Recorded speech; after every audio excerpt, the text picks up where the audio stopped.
Hello student, welcome to J classes Meerut. My name is Govind Saini और आप सब लोग मेरे साथ पढ़ रहे हैं अप्लाइड थर्मोडायनेमिक्स, जिसकी हम यहाँ पे वन शॉट क्लासेस हम आपको चला रहे हैं। ठीक है, तो यहाँ पे अप्लाइड थर्मोडायनेमिक्स की वन शॉट क्लासेस हमारी चल रही है, जिसका आज यूनिट नंबर 5 के बारे में आज हम डिस्कस करेंगे। देखेंगे यूनिट नंबर 5 में हमारे कौन कौन से इंपॉर्टेंट टॉपिक्स हैं जो बेसिकली हमारे एग्जाम के पॉइंट ऑफ व्यू से हमारे काफ़ी ज़्यादा इंपॉर्टेंट हमारे होते हैं। तो यहाँ पे यूनिट नंबर 5 में एक तो यूनिट नंबर 5 का रिवीजन करेंगे, साथ के साथ इंपॉर्टेंट टॉपिक्स भी यहाँ पे डिस्कस करेंगे।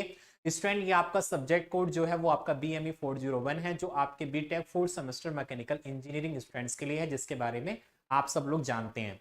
तो अगर मैं बात करूंगा स्टूडेंट हमारे प्रीवियस क्लासेस में, जिसमें हमने अप्लाइड थर्मोडायनेमिक्स के यूनिट नंबर 1 से लेके यूनिट नंबर 4 तक जो भी हमारी वन शॉट क्लासेस थी वो हमने स्टूडेंट आपको करा रखी है। वो हमारे यूट्यूब चैनल जी क्लास मेरिट पर अवेलेबल है।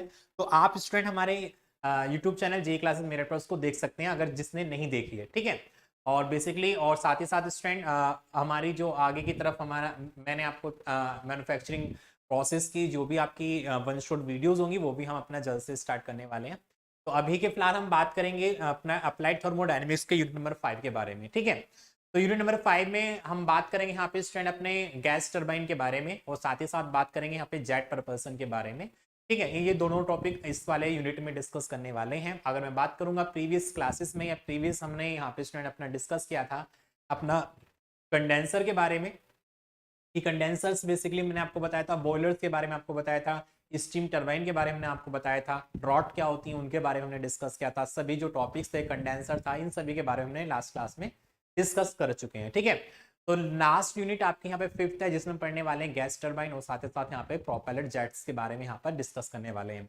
अगर मैं बात करूंगा यहाँ पे सबसे पहले अपने स्टीम टरबाइन, तो हमने जिसमें डिस्कस किया कि हमारा जो स्टीम होता है, मतलब एक बात कर सकते हैं कि हमारा पानी को हम गर्म करते हैं by the in the boiler में by the take off the heat. ठीक है, तो फ्यूल कंबशन कराने के अकॉर्डिंग हमको हीट मिलती है, उस हीट को हम यूटिलाइज करते हैं इन द बॉयलर में, जिसके अकॉर्डिंग हमारा वाटर जो होता है वो हमारा स्टीम में कन्वर्ट होता है। ठीक है, वाटर जो होता है वो हमारा स्टीम में कन्वर्ट होता है, और फिर उस स्टीम को हम स्ट्राइक कराते हैं ब्लेड्स पर, मतलब अपनी स्टीम टरबाइन के ब्लेड्स पर, जिसके अकॉर्डिंग वहाँ पे वो हमारी काइनेटिक एनर्जी जो होती है वो एक तरीके से हमारी मैकेनिकल एनर्जी में वहाँ पे कन्वर्ट हो जाती है। उस मैकेनिकल एनर्जी को हम कन्वर्ट करते हैं बाय द कन्वर्ट करते हैं इलेक्ट्रिकल एनर्जी में बाय द डायनमो के अकॉर्डिंग, मतलब एक तरीके से डायनमो हमारा होता है, जिसके अकॉर्डिंग वहाँ पे हमने उसको डिस्कस किया था। तो स्टीम टरबाइन के बारे में हमने डिस्कस किया कि स्टीम टरबाइन क्या होती है, वहाँ पे बॉयलर्स क्या होते हैं, कंडेंसर्स क्या क्या होते हैं, फ्यूल्स हम कौन सा यूज कर सकते हैं, फ्यूल का कंपोजिशन, मतलब फ्यूल को कंबस्ट कराने के लिए हमको कितना एयर का रिक्वायरमेंट होता है। मैंने आपको बताया था इसके ऊपर न्यूमेरिकल पूछा जाता है बेसिकली, तो आपने आई थिंक उसके बारे में अच्छे से डिस्कस कर चुके होंगे। तो यहाँ पे जो हमारी गैस टरबाइन होती है, तो बेसिकली अगर मैं बात करूंगा गैस टरबाइन के बारे में, तो यहाँ पे डिस्कस करेंगे किसके बारे में स्टूडेंट, गैस टरबाइन के बारे में।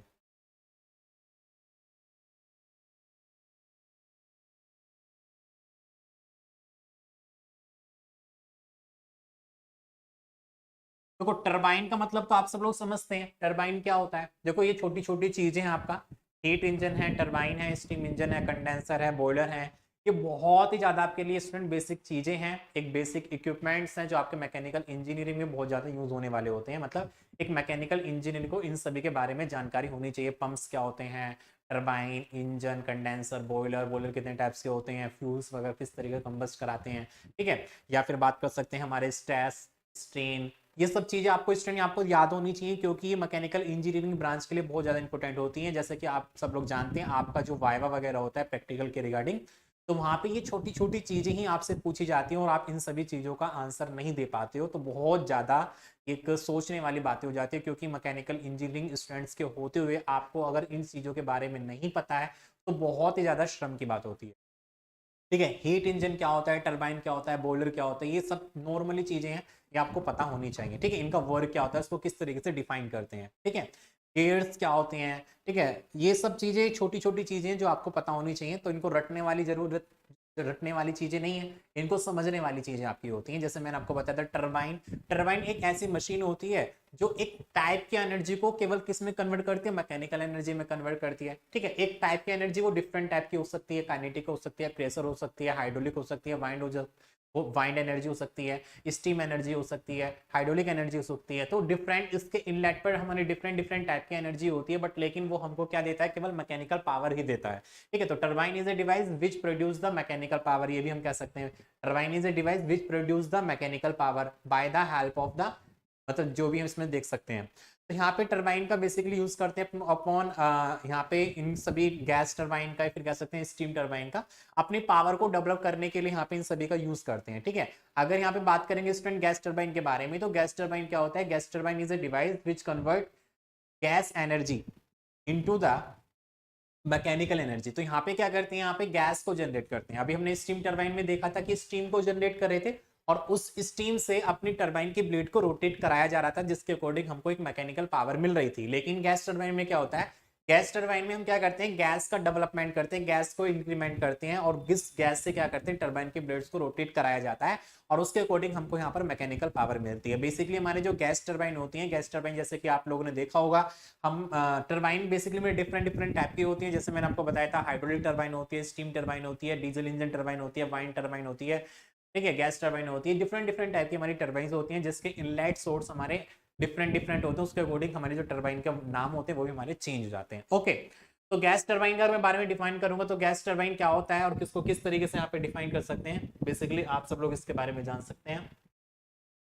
तो gas turbine is a device which convert gas energy into the mechanical energy, that is gas turbine. या फिर कह सकते हैं gas turbine is a rotary engine होता है that extract energy from A flow of combustion gases. ठीक है, जो क्या करता है, हमारे कंबशन गैसेस जो होती हैं उनका एक फ्लो जो होता है हमारा, या फिर हम कह सकते हैं जब अपने फ्यूल को बर्न कराते हैं तो फ्यूल को बर्न करने से हमारा हॉट गैसेस हमारी क्रिएट होती हैं या फिर कंबशन गैसेस हमारी क्रिएट होती है। उन कंबशन गैसेस के अकॉर्डिंग क्या करते हैं, टरबाइन की ब्लेड्स को रोटेट कराया जाता है, जिसके अकॉर्डिंग हमको मैकेनिकल पावर मिलती है। ठीक है, तो यहाँ पे गैस टरबाइन के बारे में आपको डिस्कस करना है, किस तरीके से सिमेट्रिक डायग्राम होता है वो आप सब लोग जानते हैं। ठीक है, और किस कौन तरीके से यहाँ पे अपने इसका बेसिकली किस लिए यूज किया जाता है। तो गैस टरबाइन का मोस्टली यूज किया जाता है, जैसे कि हमारे एयरक्राफ्ट इंजन होते हैं, तो मोस्टली एयरक्राफ्ट इंजन में गैस टरबाइन का उपयोग किया जाता है। ये हमारी जो गैस टरबाइन होती है बेसिकली मेरे टू टाइप्स की होते हैं, एक हमारी ओपन साइकिल होती है, एक हमारी क्लोज साइकिल होती है। ओपन साइकिल में क्या करते हैं, ओपन साइकिल में हमारा क्या होता है, इसमें अगर मैं बात करूंगा इसके कंपोनेंट्स के बारे में, कंस्ट्रक्शन के बारे में, हम अपना ब्रिटन साइकिल के बारे में डिस्कस करेंगे। इसमें इसकी एफिशिएंसी को भी फाइंड आउट करेंगे और साथ ही साथ यहाँ पे इसके बारे में जो भी कंपोनेंट्स हैं उसके बारे में डिस्कस कर लेंगे। ठीक है, तो पहले हम यहाँ पे डिस्कस कर लेते हैं कि इसके बारे में, ब्रिटन साइकिल के बारे में, कि ब्रिटन साइकिल क्या होता है और क्या क्या कंपोनेंट्स हमारे इसके होते हैं, इसकी एफिशिएंसी हमको क्या देखने को मिल पाती है, उन सभी के बारे में यहाँ पर डिस्कस करेंगे। तो सबसे पहले ब्रिटन साइकिल है क्या, तो ब्रिटन साइकिल एक हमारी गैस साइकिल होती है और ये हमारी जो होती है उसको कांस्टेंट प्रेशर गैस साइकिल के नाम से भी जाना जाता है। और इसके अकॉर्डिंग हम बात कर सकते हैं, यहाँ पे हमारा जो ब्रिटन साइकिल होती है वो एक तरीके से हमारी थ्योरेटिकल साइकिल भी होती है। तो it is a theoretical cycle for gas turbine and also known as the constant pressure cycle for a perfect gas. ये हमारी एक थ्योरेटिकल साइकिल होती है और बेसिकली हम इसका यूज इसको हम कहते हैं कांस्टेंट प्रेशर गैस साइकिल के नाम से भी इसको यहाँ पर जाना जाता है। अब यहाँ पे मैं बताने वाला हूँ कि गैस टरबाइन होता है वो किस तरीके से हम पावर को डेवलप करता है, कौन कौन से यहाँ पे एलिमेंट्स होते हैं जिसके अकॉर्डिंग गैस टरबाइन हमारा वर्क करता है। ठीक है, तो यहाँ पे मैंने डायग्राम आपको इसलिए नहीं बताया क्योंकि मैंने प्रीवियस, अगर मैं बात करूंगा प्रीवियस क्लासेस में, अगर मैं हर एक क्वेश्चन को मैंने समझाया था तो वहां पे मैंने डायग्राम बाय द नेटिंग के मतलब नेट्स के रिगार्डिंग मैंने उसको वहां पे स्टूडेंट आपको कराया था, क्योंकि वहां पे सिलेबस काफी ज्यादा भी था। लेकिन यहाँ पे क्या है, देखो टरबाइन का डायग्राम आपको बनाना आना चाहिए, गैस टरबाइन किस तरीके से बनाई जाती है, स्टीम टरबाइन किस तरीके से बनाई जाती है, नॉर्मल एक शिमेटिक डायग्राम आपको आना चाहिए किस तरीके से बना सकते हैं। मैंने आपको गूगल से ठाके रख दिया, ठीक है, वो एक थोड़ा कॉम्प्लिकेटेड हमारा डिजाइन होता है, बट लेकिन वहाँ पे एक अच्छे तरीके से उसको समझ सकते हैं, वो हमारा होता है। लेकिन आपको किस तरीके से ड्रॉ करना है, अपने कॉपी में किस तरीके से बनाकर आना है, वो भी आपको स्टूडेंट ये तो पता होना चाहिए। भाई आपको नॉलेज तो है लेकिन आपको लिखने की नॉलेज नहीं है, तो फिर पेपर में क्या लिखा हो, कुछ भी नहीं लिख पाओगे, तो उसके अकॉर्डिंग क्या होगा, नंबर आपको नहीं मिल पाएंगे। नॉलेज कितनी हो, अगर आप उसको रिप्रेजेंट नहीं करोगे, बनाकर नहीं आओगे, तो नंबर आपको नहीं मिलने वाले। तो इसलिए मैं यहाँ पे जो भी इसके सिमेटिक डायग्राम है उनको अच्छी तरीके से समझना, रटना बिल्कुल नहीं है। ठीक है, सबसे सिंपल और डायग्राम जो हमारा होता है वो मैं यहाँ पे बनाने वाला हूँ।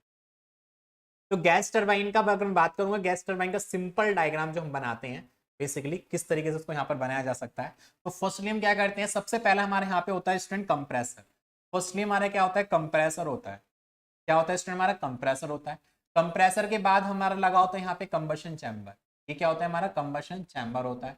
कंबशन चैम्बर के बाद हमारे यहाँ पे होता है student turbine, that is the gas turbine. ठीक है, गैस टरबाइन का यहाँ पे हमको क्या मिलेगा, एक शाफ्ट मिलेगा, जिसके अकॉर्डिंग ये हमारा क्या करेगा, हमारा रोटेट करेगा और यहाँ से मैकेनिकल पावर हमको मिल जाएगी। और यहाँ से क्या होगा, हमारा जो एग्जॉस्ट स्टीम होगी वो यहाँ से हमारी एग्जिट कर जाएगी। ठीक है, अब हम क्या करते हैं, इन दिस कंडीशन फर्स्ट हम यहाँ पे बात करेंगे। तो सबसे पहले हमारा क्या होगा, दिस इज द कंप्रेसर। ये क्या है हमारे स्टूडेंट, कंप्रेसर है। और कंप्रेसर के बारे में आप सब लोग जानते हैं कि compressor is a device which compress the gases, which compress the air. ठीक है, कंप्रेसर केवल क्या करेगा, गैस को कंप्रेस करता है, एयर को कंप्रेस करता है, ना कि वाटर को कंप्रेस करता है। ये हमेशा ध्यान रखना। तो compressor is a device which compress the air and increase the temperature and pressure. Basically यहाँ पे स्टूडेंट इसका यूज किया जाता है अपने प्रेशर को इंक्रीज कराने के लिए।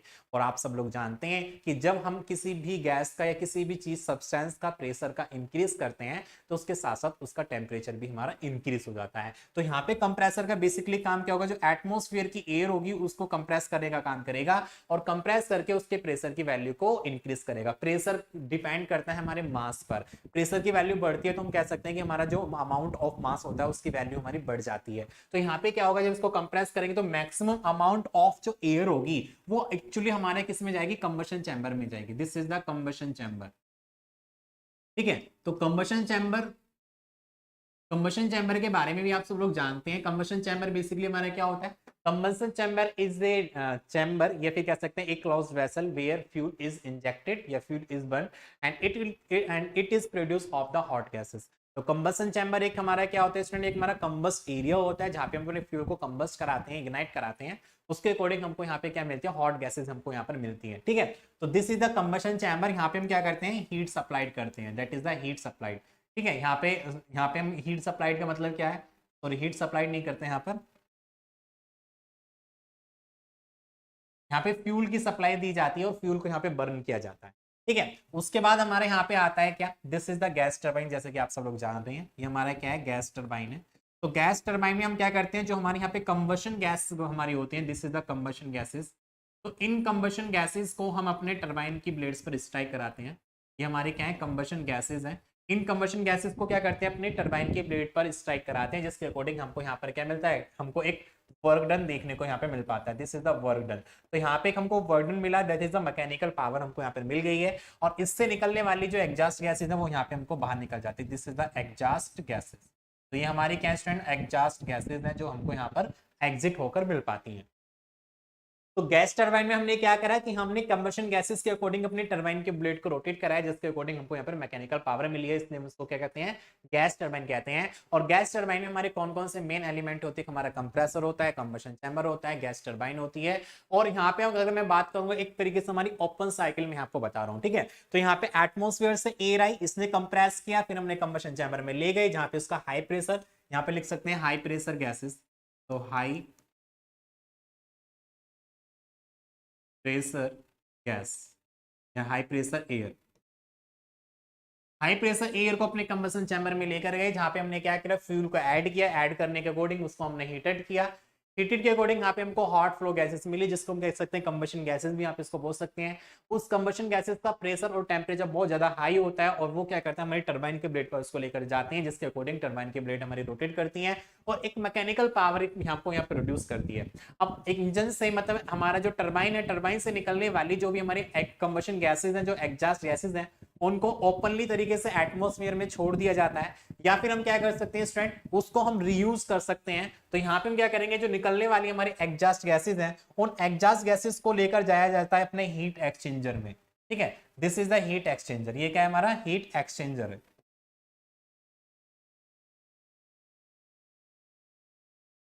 ठीक है, ये क्या हमारा हीट एक्सचेंजर है, जो क्या करेगा, हमारी जो एग्जॉस्ट गैसेस आ रही थी उन एग्जॉस्ट गैसेस की हीट को कम करेगा, मतलब हीट का ट्रांसफर करने का काम करेगा, हीट को एक्सचेंज करने का काम करेगा। तो यहाँ पे हमको यहाँ पे थोड़ा लो प्रेशर या फिर कह सकते हैं लो टेम्परेचर फ्लू गैसेस यहाँ पे हमको मिल जाएंगे, लो टेम्परेचर गैस हमको यहाँ पे मिल जाएगा। फिर हम इस लो टेम्परेचर गैस को दोबारा से कंप्रेस कराएंगे और फिर उसको इस तरीके से यहाँ पे साइकिल में प्रोवाइड करा कर लेके जाएंगे और इस तरीके से हमारी क्या होगी, यहाँ पर साइकिल हमारी कंप्लीट हो जाएगी और इस साइकिल को बेसिकली क्लोज साइकिल के नाम से यहाँ पर जाना जाता है। तो ब्रिटन साइकिल एक हमारी क्लोज साइकिल भी होती है, एक हमारी थ्योरेटिकल साइकिल भी होती है, एक हमारी कांस्टेंट प्रेशर साइकिल भी होती है, क्योंकि यहाँ पे हम क्या करते हैं, अपने फ्यूल का जो ऐड करते हैं वो अपने कांस्टेंट प्रेशर पर अपना फ्यूल को इसमें ऐड किया जाता है। तो बेसिकली हमारा क्या है, सिंपल और सिमेटिक डायग्राम मैंने आपको यहाँ पर बताया कि किस तरीके से अपना ब्रेटन साइकिल का हम यहाँ पर गैस गैस टरबाइन का यहाँ पे एक सिंपल तरीके से डायग्राम इसको बना सकते हैं। ठीक है, इतना क्लियर है। अब यहाँ पे हम बात करेंगे इसके प्रोसेस के बारे में, कौन कौन से प्रोसेस हमारे यहाँ पर देखने को मिल पा रहे हैं। अगर मैं बात करूंगा स्टूडेंट यहाँ पे प्रोसेस 1 से 2, दिस इज हम इसको 1 मान लेते हैं।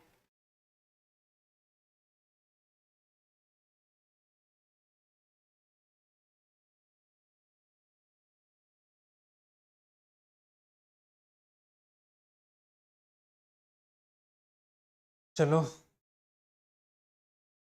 इसको यहाँ पे हम मान लेते हैं प्रोसेस नंबर 1, और यहाँ पे प्रोसेस नंबर 2, मतलब 1 से 2 में हमारा कंप्रेसर है, 2 से 3 की बात करेंगे तो कंबशन चैम्बर है, और 3 से 4 की बात करेंगे तो हमारा इस गैस टरबाइन है, और 4 से 1 के बीच में बात करेंगे तो हमारा हीट एक्सचेंजर है। तो बेसिकली हमारे 4 प्रोसेस यहाँ पर होंगे।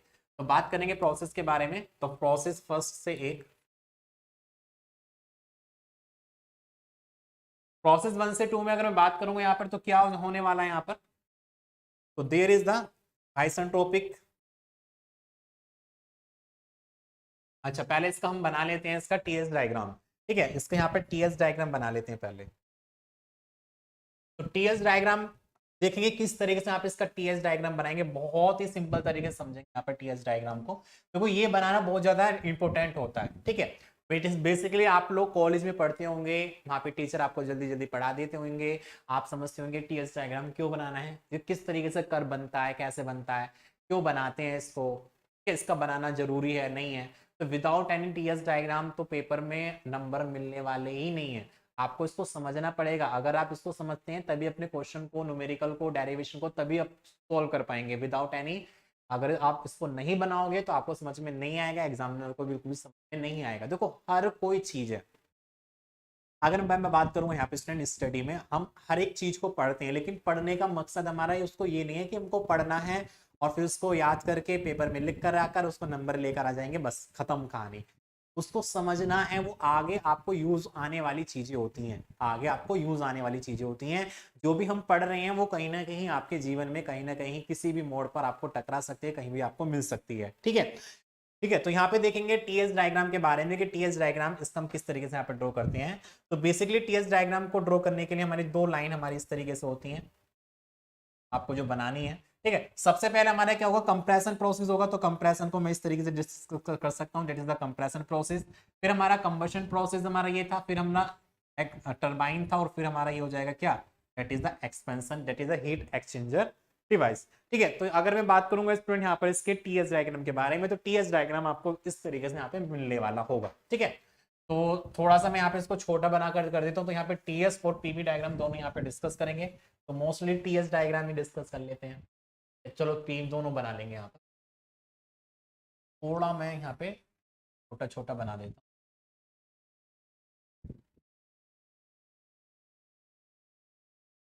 तो सबसे मोस्टली जो होता है हमारा टीएस डायग्राम होता है।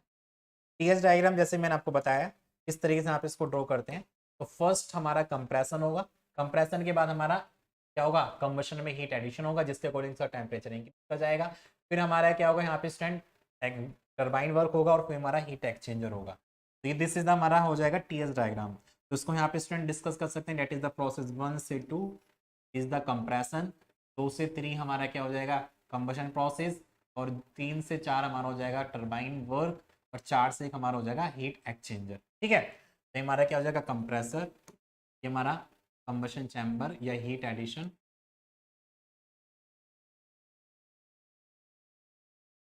या इसको ऐसे बना लीजिए। ठीक है, फिर हम बात करेंगे पीवी डायग्राम के बारे में। तो PV is the pressure and volume diagram. अभी मैंने आपको बताया था, तो पीवी डायग्राम में क्या होगा, जब हम 1 से 2 कंप्रेस कर रहे हैं तो कंप्रेस में क्या होता है, हमारा प्रेशर की वैल्यू इंक्रीज करती है। तो यहाँ पे क्या होगा, प्रेशर की वैल्यू इंक्रीज करेगी, तो हमारा किस तरीके से बनाएंगे, इस तरीके से हमारा ये वैल्यू बन जाएगी। ठीक है, उसके बाद हम क्या करते हैं, कांस्टेंट प्रेशर पर हीट का एडिशन करते हैं।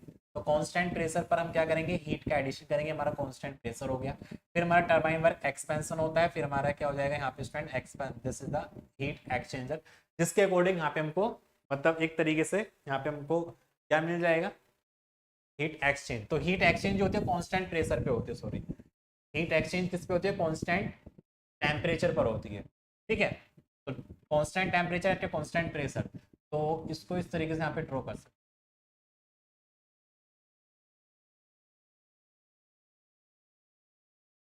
ठीक है, दिस इज द प्रोसेस 1 से 2 से 3 एंड ये हमारा बन जाएगा यहाँ पे पीवी डायग्राम। क्या बन जाएगा स्टूडेंट, यहाँ पे हमारा पीवी डायग्राम यहाँ पे हमको बन जाएगा। This is the PV diagram. तो इस तरीके से इसका पीवी डायग्राम यहाँ पे बना सकते हैं और साथ ही साथ आगे की तरफ डिस्कस करेंगे इसके प्रोसेस के बारे में कि इसके प्रोसेस हमारे कौन कौन से। ठीक है, तो प्रोसेस के बारे में आपको डिस्कस करके बता रखा था कि किस तरीके से इसके प्रोसेस में यहाँ पे डिस्क्राइब करेंगे। तो फर्स्ट इज द प्रोसेस, तो यहाँ पे मैं आपको डिस्क्राइब करके बता दूं इसके प्रोसेस के बारे में। तो टीएस डायग्राम में हम लोग देख पाएंगे। अगर मैं बात करूंगा यहाँ पे स्टूडेंट एंट्रोपी के बारे में, तो एंट्रोपी आप लोग यहाँ पर देख पा रहे हैं, that is the S1 equals to S2 होगा और यहाँ पे हमारा कितना होगा S3 इक्वल्स टू S4 यहाँ पे हमको मिल जाएगा। एंट्रोपी कांस्टेंट होगी, मतलब प्रोसेस 1 से 2 हमारा कंप्रेशन प्रोसेस हो रहा है जिसमें हमारा आइसेंट्रोपिक कंप्रेशन होगा। तो इसको हम आइसोट्रोपिक भी बोल सकते हैं, आइसेंट्रोपिक भी बोल सकते हैं, आइडियाबैटिक भी बोल सकते हैं। तो प्रोसेस 1 से 2 हमारा क्या आइसेंट्रोपिक प्रोसेस है जिसमें हम क्या कर रहे हैं, यहाँ पे कंप्रेशन प्रोसेस हो रहा है। ठीक है, तो प्रोसेस 1 से 2 हमारा क्या है, आइसेंट्रोपिक प्रोसेस है। तो air is being compressed isentropically by compressor between the pressure P1 से P2।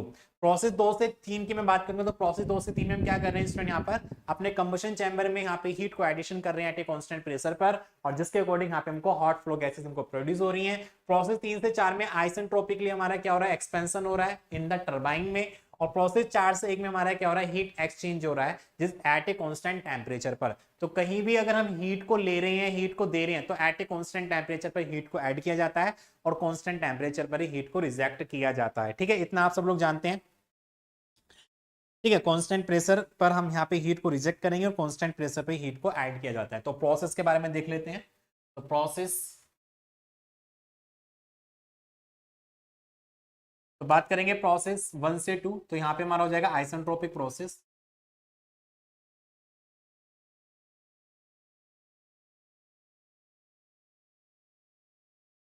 Isentropic process in the compressor.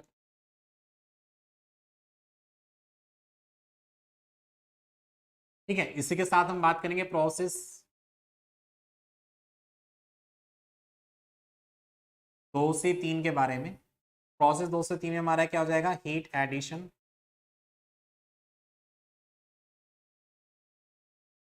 Eight constant pressure. ठीक है, प्रोसेस 3 से 4 की बात करेंगे। तो प्रोसेस 3 से 4 में हमारे यहाँ पर हो जाएगा isentropic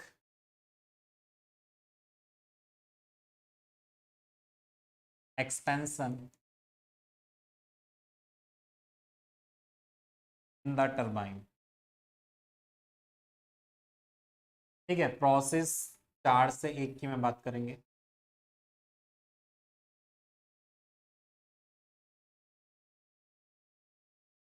isentropic, sorry, heat rejected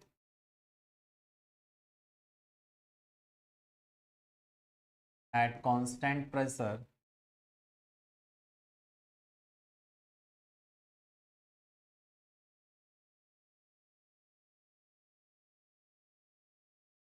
at constant pressure, heat rejected at constant pressure in heat exchange।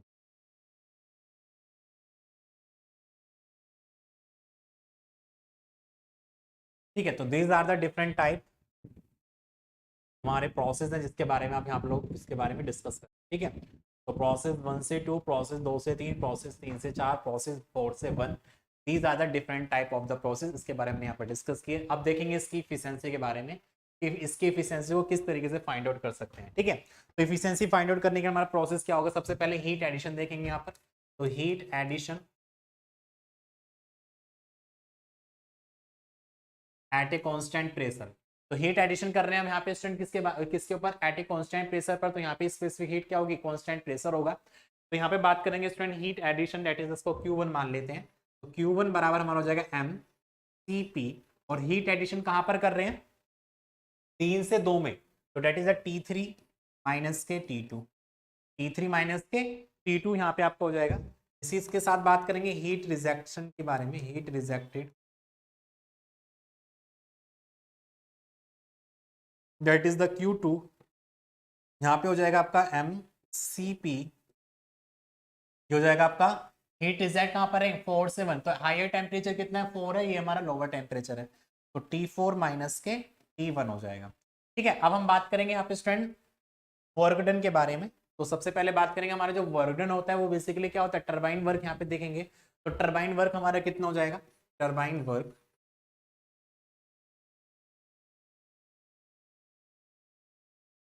तो टरबाइन वर्क यहाँ पे हमको मिलेगा that is the WT। WT हमारा कितना मिलेगा टरबाइन वर्क की अगर मैं बात करूंगा यहाँ पर,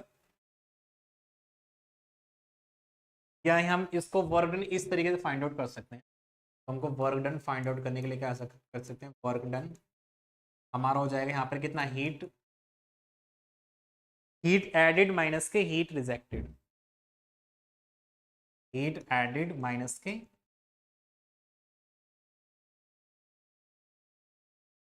heat rejected.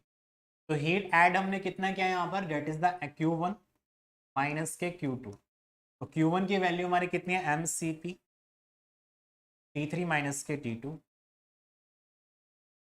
M C P T4 minus के T1, M C P T4 minus के T1। ठीक है, तो यहाँ पे कितना हो जाएगा, ये हमारा इतना हो जाएगा, या फिर इसको हम कॉमन ले सकते हैं, that is the M C P, यहाँ पे बचेगा हमका T3 माइनस के T2 माइनस के T4 माइनस के T1। ठीक है, यहाँ पे हमने केवल एमसीपी मैंने बाहर ले लिया, तो अंदर हमको इतना बचने वाला है। ओके, इतना क्लियर हो गया, this is the work done. हमारा क्या निकल के आ जाएगा, हमारा वर्क डन निकल के आ जाएगा। अब बात करेंगे इफिशियंसी के बारे में। तो इफिशियंसी क्या होगी हमारी, that is the work done upon heat supplied.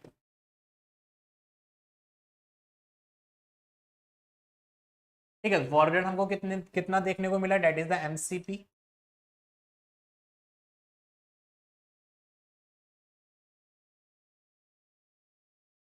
T3 minus के T2 T4 माइनस के T1 अपॉन हीट सप्लाइड हमने कितना किया, that is the heat added Q1, तो हो जाएगा MCP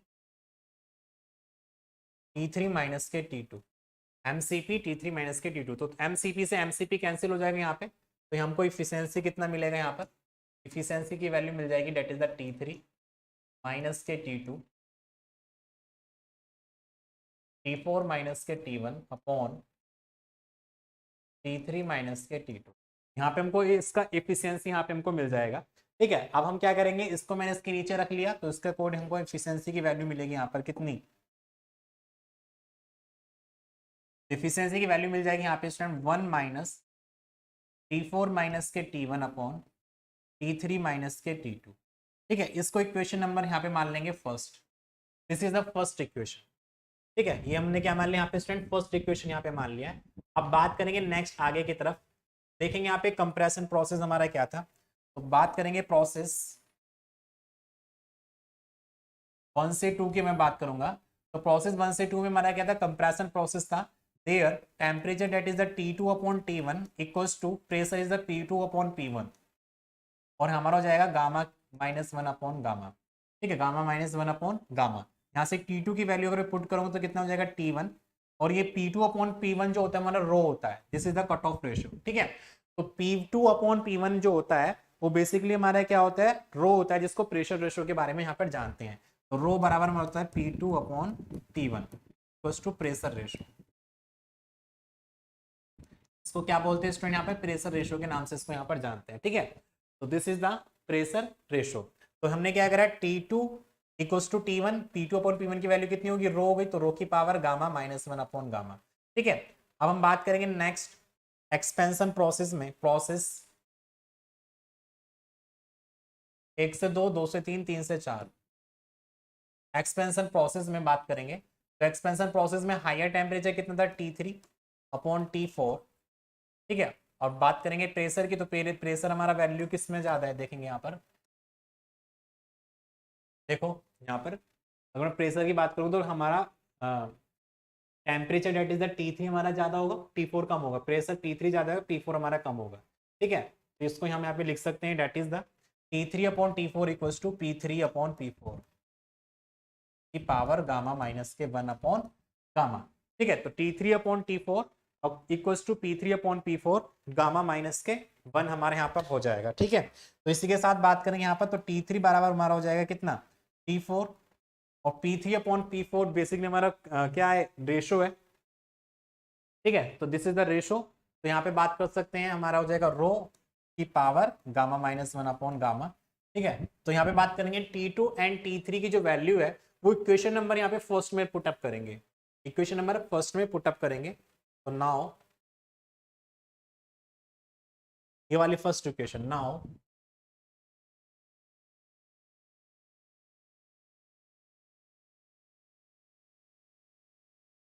putting the value of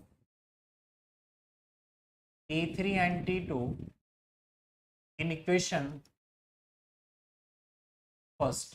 तो इक्वेशन फर्स्ट हमारी क्या थी, that is the efficiency equals to 1 minus T4/T1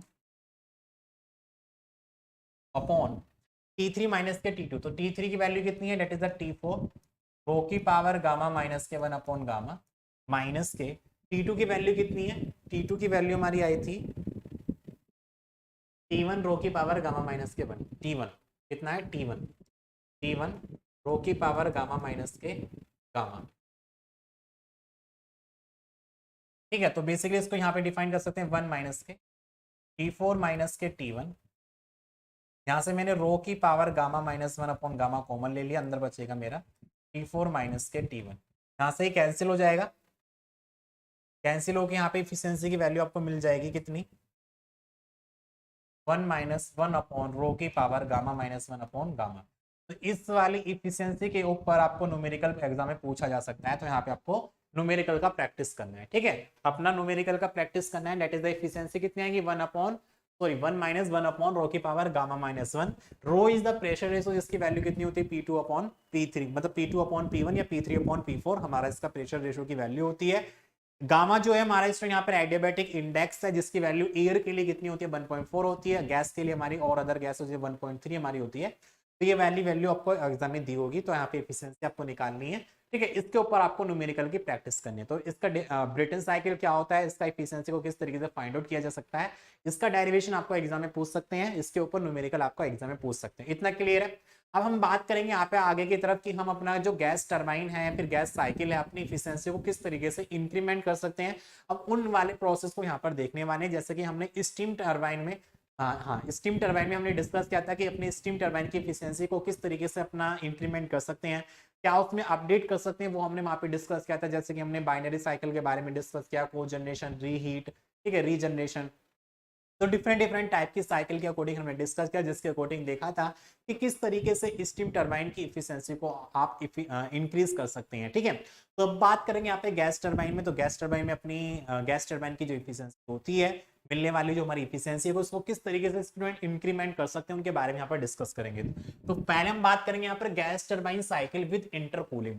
तो गैस टरबाइन साइकिल होगी विद इंटरकूलिंग होगी। तो इंटरकूलिंग के अकॉर्डिंग यहाँ पे क्या करने वाले हैं, इंटरकूलिंग में यहाँ पे स्टूडेंट हमारे 2 कंप्रेसर लगे होते हैं, तो आपको इनको समझना है, समझने से पहले इनको फिर ड्रॉ करना है। ठीक है, ड्रॉ मतलब ड्रॉ करने से पहले आपको समझना है, उसके बाद उसको ड्रॉ करना है। देखो इंटरकूलिंग का मतलब क्या होता है, ठंडा करना।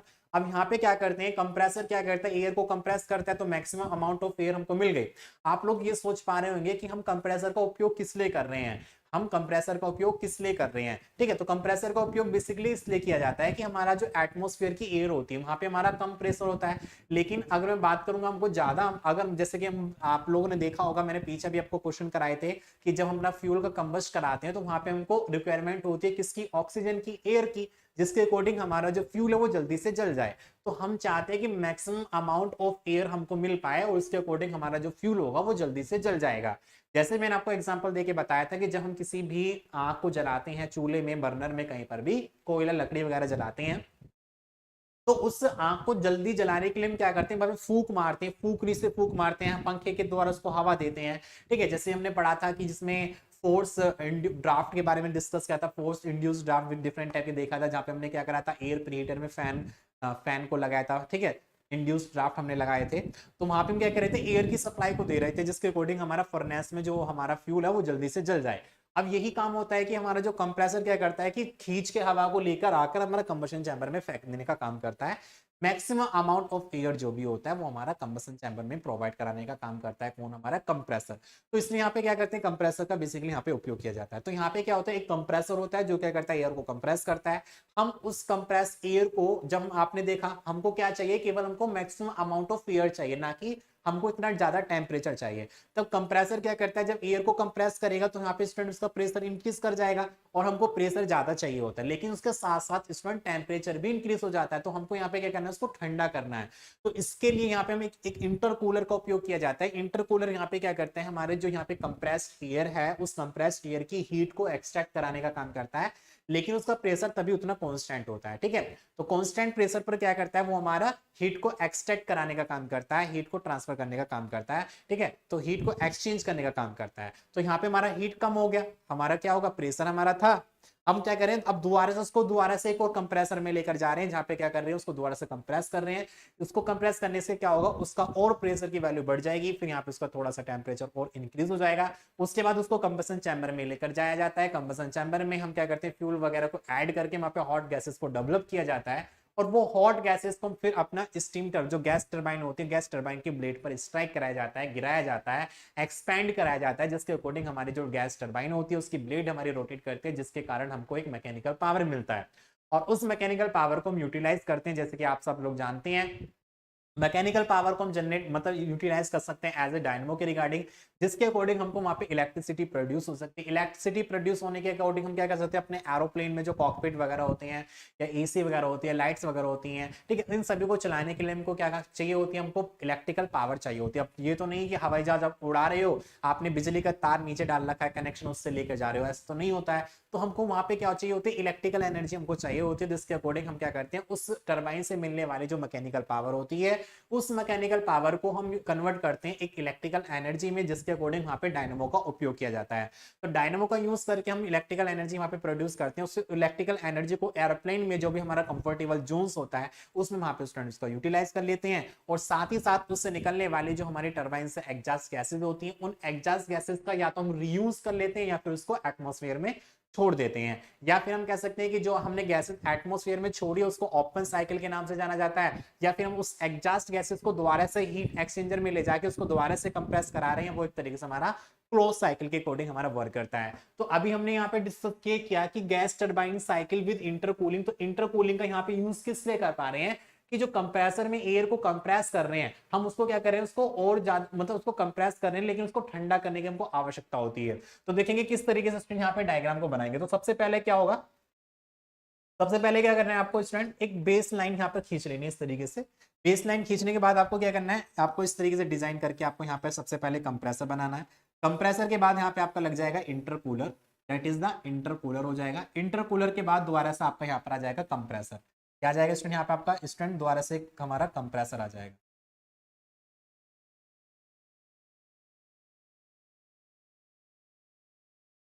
कंप्रेसर के बाद फिर यहाँ पे स्टूडेंट कनेक्ट करेंगे कंबशन चैम्बर को। कंबशन चैम्बर में हीट वगैरह फ्यूल वगैरह ऐड करके उसको लेकर जाएंगे किसमें, टरबाइन में। तो यहाँ पे हमारा क्या हो जाएगा, टरबाइन हमारा मिल जाएगा। ये टरबाइन से हमको एग्जॉस्ट गैसेस बाहर की तरफ मिल जाएगी।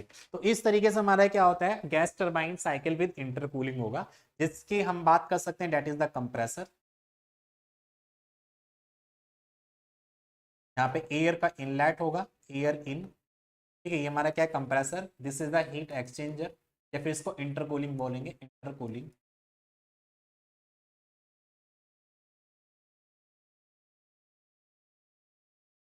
ठीक है, ये क्या है हमारा स्टूडेंट, इंटरकूलिंग है, जो क्या कर रहा है, हमारे हीट को एक्सट्रैक्ट कराने का काम कर रहा है। इंटरकूलिंग कर सकते हैं बाय एयर की रिगार्डिंग कर सकते हैं, या फिर वाटर की रिगार्डिंग कर सकते हैं, जो भी हम पे सुटेबल होता है। ये हमारा कंप्रेसर फर्स्ट है, ये कंप्रेसर हमारा सेकंड है, ये सेकंड कंप्रेसर है।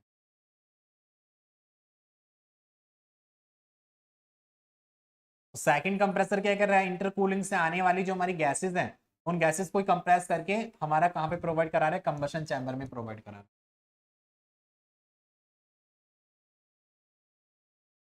कंबशन चैम्बर में प्रोवाइड करा रहा है, this is the combustion chamber. और ये हमारी क्या है, गैस टरबाइन है। यहाँ से हमको क्या मिल जाएगा, मैकेनिकल पावर, यहाँ पे हमको वर्क डन मिल जाएगा, और यहाँ से हमको एग्जॉस्ट गैसेस बाहर की तरफ मिल जाएंगे। ठीक है, तो ये आपको केवल यही समझना है कि यहाँ पे इंटरकूलर का हमने यूज किया, तो इंटरकूलर को दो कंप्रेसर के बीच में यूटिलाइज किया जाता है। ठीक है, अगर मैं बात करूंगा स्टूडेंट यहाँ पे इसका टीएस डायग्राम किस तरीके से ड्रॉ करेंगे, तो टीएस डायग्राम को बहुत ही सिंपल तरीके से समझेंगे। किस तरीके से इसका टीएस डायग्राम देखेंगे, तो देखेंगे स्टूडेंट छोटा सा यहाँ पे मैं आपको बना रहा हूँ। टीएस डायग्राम ड्रॉ करने के लिए सबसे पहले हमको होनी चाहिए इस दो टाइप्स की हमारी ये डिजाइन हमारा होना चाहिए, मतलब रेखा होना चाहिए, that is the P1 and this is the P2, this is the pressure ratio हमारी होती है। टीएस डायग्राम यहाँ पर ड्रॉ कर रहे हैं। तो सबसे पहले क्या हमारा कंप्रेसर है, तो हमने क्या करा यहाँ पे स्टूडेंट इसको कंप्रेस किया, उसके बाद उसको ठंडा किया, तो यहाँ पर हीट का एक्सट्रैक्ट हुआ। उसके बाद हमने दोबारा से इसको कंप्रेस किया, कंप्रेस करके बाद इसमें हीट का ऐड किया, उसके बाद हमारा टरबाइन वर्क हुआ, फिर हम इसको यहाँ पर एडजस्ट कर दिया। तो इस तरीके से हमारा टीएस डायग्राम बन सकता है, प्रोसेस 1 से 2 से 3 से 4 से 5 से 6। तो इस तरीके से हम इसको यहाँ पर ड्रॉ कर सकते हैं, ज्यादा कॉम्प्लिकेटेड नहीं है, इस तरीके से क्या कर सकते हैं, इसको यहाँ पर ड्रॉ किया जा सकता है। समझ में आगे किस तरीके से बना सकते हैं। ठीक है, और आप यहाँ पे स्पेसिफिक मतलब इसका यहाँ पे बात कर सकते हैं, इसकी इफिशिएंसी को किस तरीके से फाइंड आउट करना होगा। तो आपको इफिशिएंसी फाइंड आउट करने के लिए क्या करना होगा, यहाँ पे हीट सप्लाइड आपने कहाँ पे किया है, हीट का रिजेक्टेड आपने कहाँ पर किया है। ठीक है, यहाँ पे हमारा दो कंप्रेसर, तो दो वर्क यहाँ पे देने पड़ेंगे, यहाँ पे हमको वर्क मिल रहा है, तो आपको इस तरीके से इसकी इफिशिएंसी को आपको फाइंड आउट करना होगा। अगर मैं सिंपल तरीके से अगर मैं बताऊंगा तो देख सकते हैं किस तरीके से देख सकते हैं यहाँ पर। तो सबसे पहले बात करेंगे यहाँ पे स्टूडेंट किसके बारे में, हीट सप्लाइड के बारे में। तो अगर मैं बात करूंगा इसके वर्क डन के बारे में, तो वर्क डन हमको देखने को कितना मिलेगा यहाँ पर वर्क डन। तो वर्क डन बेसिकली हमारा कितना होगा, डेट इज द हमारा क्या हो जाएगा वर्क डन। टरबाइन वर्क हमारा कितना है, टरबाइन वर्क हमको मिलेगा 5 से 6, तो हो जाएगा हमारा mCp T5 माइनस के T6, T5 माइनस के T6 आपको यहाँ पे मिल जाएगा। अगर हम बात करेंगे amount of the mass that is the constant, यहाँ पे m की वैल्यू कांस्टेंट मान सकते हैं। ठीक है, फिर हम क्या करेंगे, तो टरबाइन वर्क है माइनस ये हमारा कंप्रेसर वर्क हो जाएगा माइनस के। तो पहला कंप्रेसर वर्क हम देखेंगे that is the mCp T2 minus के T1 और mCp कंप्रेसर T4 माइनस के T3। ठीक है, ये हमको क्या मिल गया, वर्क डन हमको मिल गया। हीट सप्लाइड में बात करूंगा तो हीट सप्लाइड हम देखेंगे कहां पे मिलेगा, हीट सप्लाइड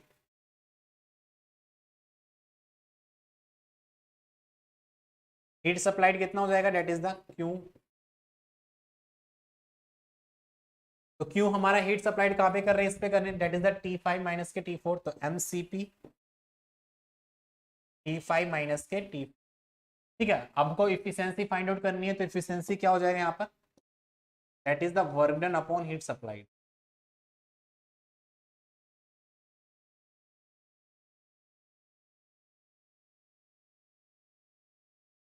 ठीक है, वर्क डन की अगर मैं बात करूंगा, वर्क डन कितना हो जाएगा यहाँ पे स्टूडेंट, वर्क डन हमको कितना मिला, that is the mCp T5 minus के T6 minus mCp T2 minus के T1 mCp T4 माइनस के T3 अपॉन हीट सप्लाइड हमने कितना किया है, that is the mCp T5 minus के T4। तो यहाँ पे हम क्या करेंगे, mCp को कॉमन ले लेंगे, mCp हमने बाहर ले लिया, अंदर क्या बचेगा हमको T5 माइनस के T6 T2 माइनस के T1 T4 माइनस के T3 और इसको ब्रैकेट में बंद कर देंगे, और नीचे हमारा क्या बचेगा, that is the mCp T5 minus के T4।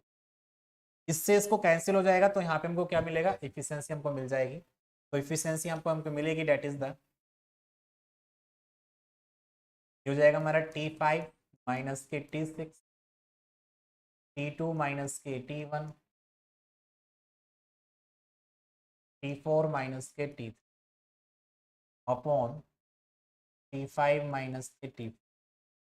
तो this is the efficiency of this cycle.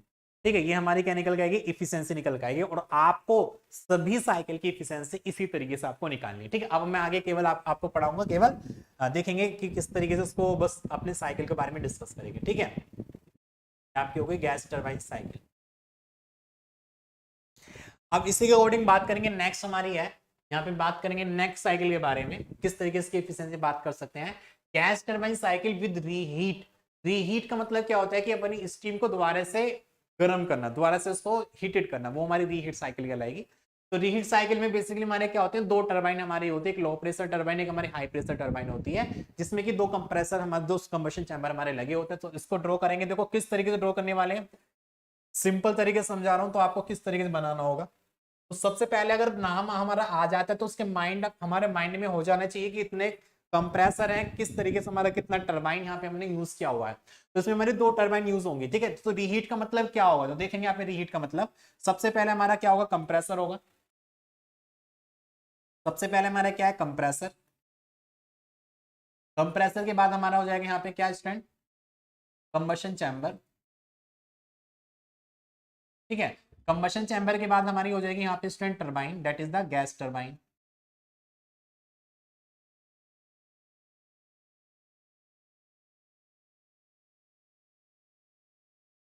ये क्या है, हमारी गैस टरबाइन है।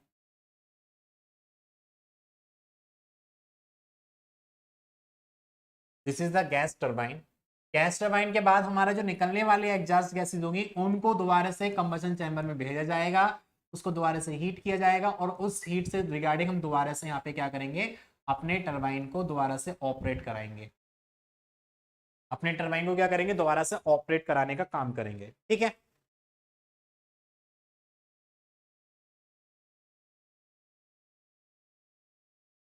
ये मैंने कंप्रेसर ही बना दिया उल्टा।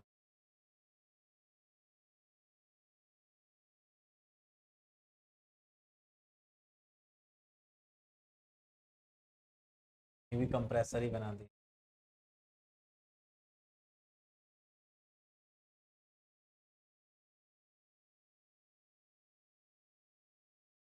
ठीक है, इस तरीके से यहाँ पे इसको ड्रॉ कर सकते हैं। तो there is the air inlet, यहाँ पे बात कर सकते हैं air in, this is the compressor, this is the combustion chamber, this is the high pressure turbine, this is the combustion chamber, and this is the low pressure turbine. क्या हो जाएगा, low pressure turbine, और यहाँ पे हमको exhaust gases मिल जाएंगी, this is the exhaust gases. यहाँ से हमको मैकेनिकल पावर हम यहाँ पे प्रोड्यूस कर सकते हैं। अब इसमें एक फंडा होता है पीछे, जैसे कि मैंने आपको साइकिल बताई थी ना ये वाली, इन सभी साइकिल्स में हमने देखा था किस तरीके से हमारा ये वर्क करता है। इसमें एक फंडा ये होता है, बच्चे भूल जाते हैं, जैसे मैंने आपको भी यहाँ पे जैसे मैंने आपको बता रहा हूँ यहाँ पर, इसमें क्या होता है, बेसिकली हमारा जो कंप्रेसर होता है वो कनेक्शन होता है किससे, हमारा टरबाइन से। ये बहुत ज्यादा इंपॉर्टेंट है, बच्चे डायग्राम बनाते हैं तो ये इसको भूल जाते हैं, ठीक है। इसका कनेक्शन करते हैं किससे, अपना टरबाइन से, क्योंकि कंप्रेसर जो वर्क करता है उसको हम आउटर से कहीं से वर्क नहीं देते हैं, वो टरबाइन से ही क्या करता है, अपना वर्क लेता है, टरबाइन से क्या करता है, अपना वर्क लेता है। इसी तरीके से यहाँ पे हमारा ये इससे कनेक्ट होगा, ये हमारा इससे कनेक्ट होगा, ठीक है। इसी तरीके से यहाँ पे हम क्या करेंगे, इस कंप्रेसर को इससे कनेक्ट कर देंगे, और ये वाला टरबाइन हमारा इससे कनेक्ट होगा। ये आपको मोस्टली आपको ध्यान रखना, ठीक है, बाय द शाफ्ट के अकॉर्डिंग आप इसको कनेक्ट कर, ठीक है। तो इस तरीके से हमारा ये बन गया। अब हम क्या करेंगे इसका, अगर मैं बात करूंगा टीएस डायग्राम के बारे में, तो टीएस डायग्राम अगर मैं बात करूंगा टीएस डायग्राम के बारे में, तो टीएस डायग्राम इसको ड्रॉ करेंगे यहाँ पर, टीएस डायग्राम। तो this is the constant pressure line, ये प्रेशर लाइन हो गई। तो सबसे पहले हमारा कंप्रेसर है, ठीक है, ये हमारा कंप्रेसर हो गया 1 से 2। फिर हमने कंबशन चैम्बर में हीट को ऐड किया, फिर हमारा टरबाइन वर्क हुआ, फिर हमने दोबारा से इसमें हीट का टरबाइन वर्क हुआ, फिर यहाँ पे हमने क्या है, दोबारा से हमने हीट ऐड किया, फिर टरबाइन वर्क हुआ, फिर हमारा इस तरीके से आ गया। ये हो जाएगा 1 से 2 से 3 से 4 से 5 से 6। तो इस तरीके से हम इसको यहाँ पर ड्रॉ कर सकते हैं। अगर ये हमारा क्लोज ओपन साइकिल है तो यहाँ पे इसको खोल देंगे, क्लोज साइकिल होगा तो इसको इससे मिला देंगे, ठीक है। तो अगर मैं बात, ये भी अभी के लिए हमारा कैसा है, ये एक तरीके से ओपन साइकिल के बारे में हमने डिस्कस करके आपको बताया है। इसकी इफिशिएंसी आप निकाल सकते हो, किस तरीके से निकालोगे, इफिशिएंसी भी इसको आपको निकालनी होगी। इफिशिएंसी किस तरीके से निकाल सकते हैं, हमारा वर्क देख लेना, टरबाइन वर्क हमारे दो मिलने हैं, तो यहाँ पे इन दोनों को ऐड कर देंगे, ठीक है, कंप्रेसर को माइनस कर देंगे, और हीट एडिशन 2 टाइम्स हो रही है तो हीट एडिशन यहाँ पे 2 टाइम्स करके आपको डिस्कस कर सकते हैं। तो इसके अकॉर्डिंग हमको क्या देखने को मिल पा रहा है कि कंप्रेसर से हम क्या कर रहे हैं, एयर को कंप्रेस करने, जो हमारा कंबशन चैम्बर में जाके हमको हॉट गैसेस मिल रही है, उस हॉट गैसेस को अपना हाई प्रेशर टरबाइन में लेके जा रहे हैं। जो इससे निकलने वाली जो हमारी एग्जॉस्ट गैसेस हैं उसका टेम्परेचर ऑलरेडी हमारा ज्यादा है, गैसेस हमारी ज्यादा है, उनका प्रेशर भी ज्यादा है, हम थोड़ा सा उसमें हीट को ऐड करके दोबारा से इको टरबाइन को ऑपरेट किया जा सकता है। तो इसके अकॉर्डिंग हमको यहाँ पर ज्यादा मैकेनिकल इफिशिएंसी हमको मिल पाएगी, ठीक है। तो हम क्या करें, रीयूज कर रहे हैं। बात करेंगे रीजनरेशन साइकिल के बारे में। तो रीजनरेशन में बात करेंगे, रीजनरेशन में क्या होता है कि जो निकलने वाली जो हमारी एग्जॉस्ट गैसेस होती है, उन एग्जॉस्ट गैसेस का टेम्परेचर बहुत ज्यादा हाई होता है, हम उसकी हीट को यूज कर सकते हैं अपने द्वारा से अपनी गैस को गर्म करने के रिगार्डिंग। तो इस टाइप की जो साइकिल होती है, इस टाइप के जो हमारा सिस्टम होता है, उसको रीजनरेटिव बोला जाता है। तो ध्यान देंगे आप स्टूडेंट किस तरीके से इसको बनाएंगे। तो सबसे पहले हम क्या करेंगे, आप स्टूडेंट बेस लाइन खींच लेंगे।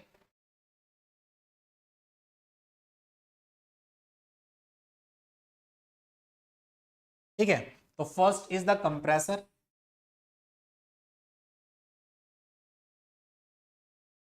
ये क्या है, हमारा कंप्रेसर है। कंप्रेसर के बाद हमारा यहाँ पर क्या हो जाएगा, दिस इज द, यहाँ पे हम क्या करेंगे, अपनी जो हमारे एयर को हम कंप्रेस कर रहे हैं ना, उसको यहाँ पे थोड़ा सा हीटेड करेंगे। हीटेड करने के बाद तब उसको कंबशन चैम्बर में लेकर जाएंगे। कंबशन चैम्बर के बाद हम क्या करेंगे, इसको लेकर आएंगे अपना टरबाइन में, और यहां से हमको मिल जाएगा एक मैकेनिकल पावर। अब इससे निकलने वाली जो हमारी हॉटेड गैसेज होंगी वो हमारे यहां से लेकर आएंगे,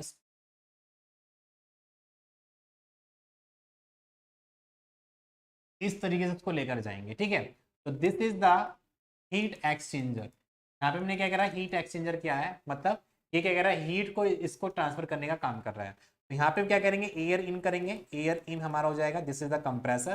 कंप्रेसर के बाद यहाँ पे हमने क्या करा, उस कंप्रेस एयर को हीटेड किया by from the exhaust gases. तो यहाँ पे क्या है, मेरी एग्जॉस्ट गैसेज है। ये एग्जॉस्ट गैस के अकॉर्डिंग हमने क्या करा, अपनी हमारी जो कंप्रेस एयर को यहाँ पे हीट को ट्रांसमिट किया है, that is the combustion chamber. और यहाँ पे हमारा क्या है, गैस टरबाइन है। This is the gas turbine. यहाँ पे हमको क्या मिल गया, मैकेनिकल पावर हमको मिल गया है। और गैस टरबाइन के अकॉर्डिंग हमने यहाँ पे जो एग्जॉस्ट गैसेस थी, उन एग्जॉस्ट गैसेस की हीट को हमने ट्रांसफर कर दिया यहाँ पर। तो इस तरीके से इसको बोल सकते हैं रीजनरेशन साइकिल। क्या बोलते हैं स्टूडेंट, इसको रीजनरेशन साइकिल के नाम से इसको यहाँ पर जाना जाता है। ठीक है स्टूडेंट, इसके बारे में डिस्कस करना है आपको। साथ ही साथ बात करेंगे, नेक्स्ट हमारी साइकिल आती है जिसके बारे में बात करेंगे, gas turbine cycle with reheat and regeneration. Paper में आपसे ये पूछ सकता है कि गैस टरबाइन साइकिल की एफिशिएंसी को किस तरीके से इंक्रीज किया जा सकता है। तो आपको यहाँ पे इन सभी को बनाना पड़ेगा। ठीक है, इन सभी को लिखना पड़ेगा। तो gas turbine cycle with reheat and regeneration, दोनों ही चीजें हैं, रीजनरेशन भी और हमारा रीहीट भी है। तो रीहीट का मतलब दो टरबाइन हमारे यहाँ पर लगने वाली हैं, जिसके अकॉर्डिंग दो कंबशन चैम्बर यहाँ पे हमारे यूज होंगे। रीजनरेशन का मतलब क्या है, निकलने वाली एग्जॉस्ट गैसेस से क्या करेंगे, अपने हॉट गैसेस को यहाँ पर गर्म करने का काम करेंगे। ठीक है, तो बेसिकली सबसे पहले हम क्या करेंगे, एक बेसिक और एक बेस लाइन खींचेंगे। बेस लाइन के अकॉर्डिंग हमारा क्या हो जाएगा, that is the compressor. Compressor के बाद हमारे यहाँ पर क्या हो जाएगा, that is the heat exchanger लेंगे। यहाँ पे फिर हमारा क्या हो जाएगा, this is the combustion chamber. Combustion chamber के बाद हम इसको लेके जाएंगे टरबाइन में। टरबाइन से निकलने वाले जो एग्जॉस्ट गैसेज हैं, तब उसको दोबारा से लेकर जाएंगे कंबशन चैम्बर में। कंबशन चैम्बर के बाद फिर हम इसको लेकर जाएंगे दोबारा से टरबाइन। तो पीछे हमने रीजनरेशन साइकिल पढ़ी थी, तो यहाँ पे हमको मिल जाएगा वर्क डन। ठीक है, तो फर्स्ट हम यहाँ पर देखेंगे, this is the air inlet, ये हमारा कंप्रेसर हो जाएगा। अब यहाँ से जो निकलने वाली एग्जॉस्ट गैसेस थी, हम इसको लेकर आएंगे यहाँ पर।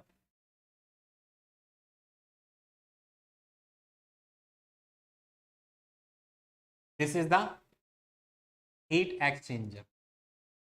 हीट एक्सचेंजर मतलब कह सकते हैं यहाँ पर एग्जॉस्ट गैसेस। ठीक है, तो this is the air in compress ने यहाँ पे हीट को एक्सट्रैक्ट किया। This is the combustion chamber. This is the हमारा हाई प्रेशर टरबाइन। ये क्या है, हमारी हाई प्रेशर टरबाइन है, और इसके अकॉर्डिंग हमने इसका कनेक्शन किया हुआ है इससे। ये बनाना मत भूल जाना प्लीज, कनेक्शन बनाना मत भूल जाना, यहाँ भी मैंने बोल दिया आपको कनेक्शन।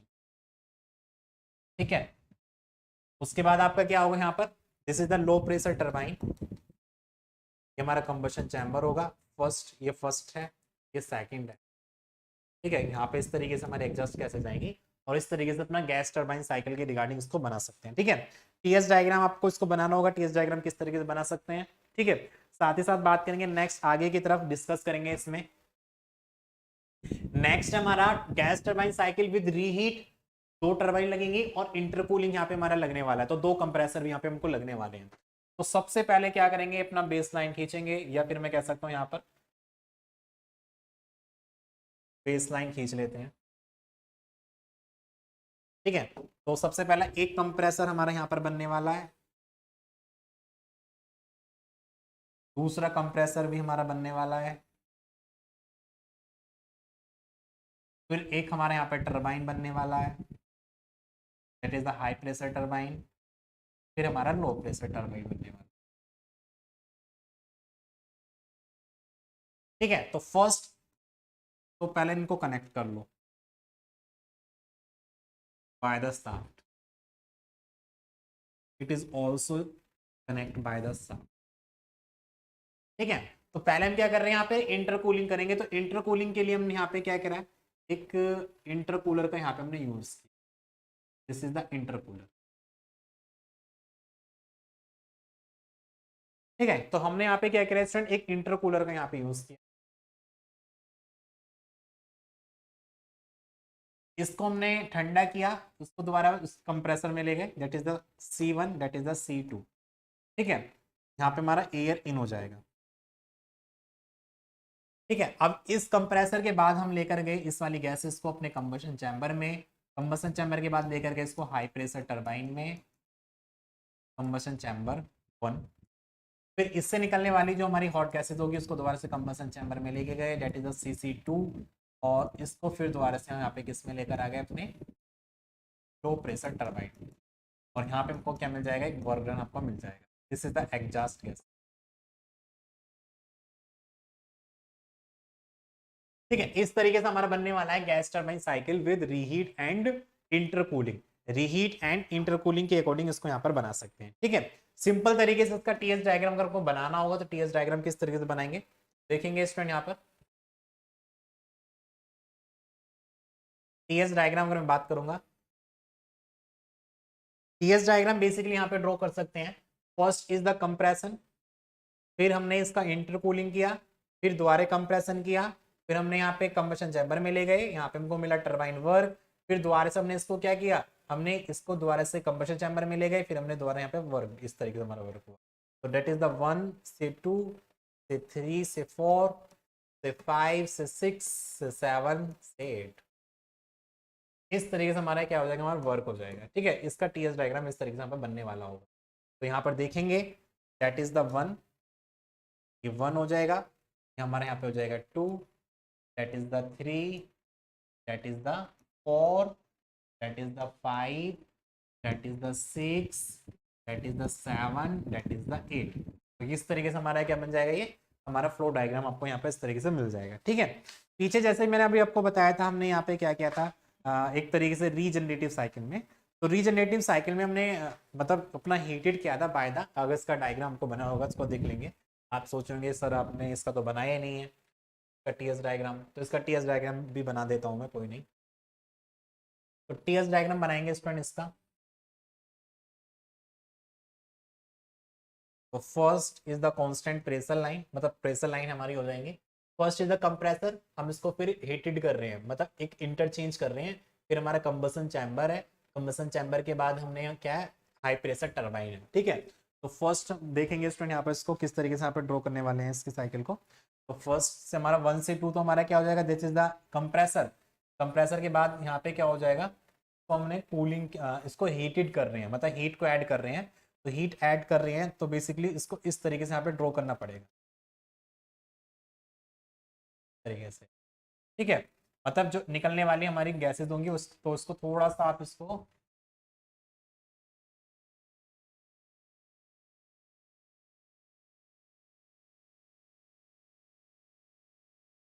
इस तरीके से बनाना। ठीक है, तो फर्स्ट हमारा आ जाएगा 1 से 2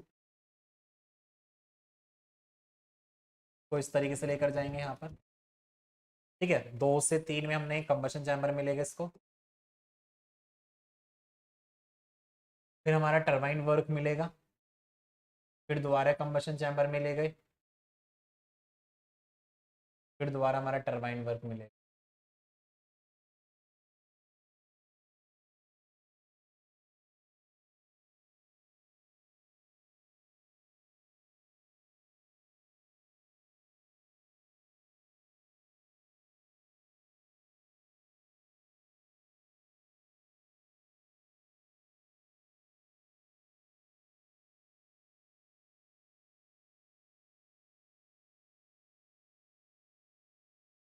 पहले इसको देख लेते हैं। फर्स्ट इज द कंप्रेशन 1 से 2, फिर कंबसन चैम्बर मिले गए, फिर हमारा टरबाइन वर्क मिला, फिर दोबारा कंबसन चैम्बर मिले गए, फिर हमारा दोबारा टरबाइन वर्क मिला। ठीक है, तो इस तरीके से बेसिकली बनने वाला। अब इसको जो हमने कूलिंग किया है, मतलब इसको जो हीटेड किया है by the this and intercooling जो किया है हमने इंटरकूलिंग किया है। तो लो प्रेशर टरबाइन से निकलने वाली जो एग्जॉस्ट गैसेज हैं वहां से हमने क्या किया, इसको हमने कूलिंग किया है।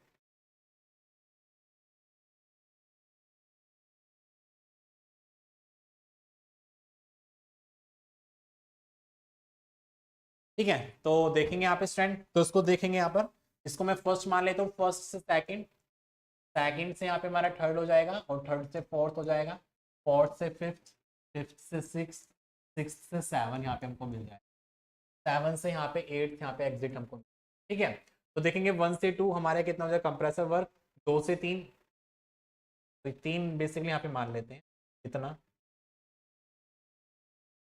ठीक है, 3 से 4, 3 से 4, 4 से 5 हो जाएगा ये, 5 से हमारा 6, से 7, से 8। ठीक है, तो इस तरीके से यहाँ पे बन जाएगा हमारा टीएस डायग्राम। समझ में आ गया? तो इस तरीके से यहाँ पे इसको बना सकते हैं। आगे हम बात करेंगे दैट इज द टर्बोजेट के बारे में, कि टर्बोजेट हमारा बेसिकली क्या होता है। तो अभी हमने पीछे इन सब के बारे में डिस्कस कर लिया, गैस टर्बाइन के बारे में। यहाँ पे आपको न्यूमेरिकल की प्रैक्टिस करनी है। बात करेंगे जेट प्रपल्सन के बारे में। ठीक है, किसके बारे में बात करेंगे? जेट प्रपल्सन के बारे में।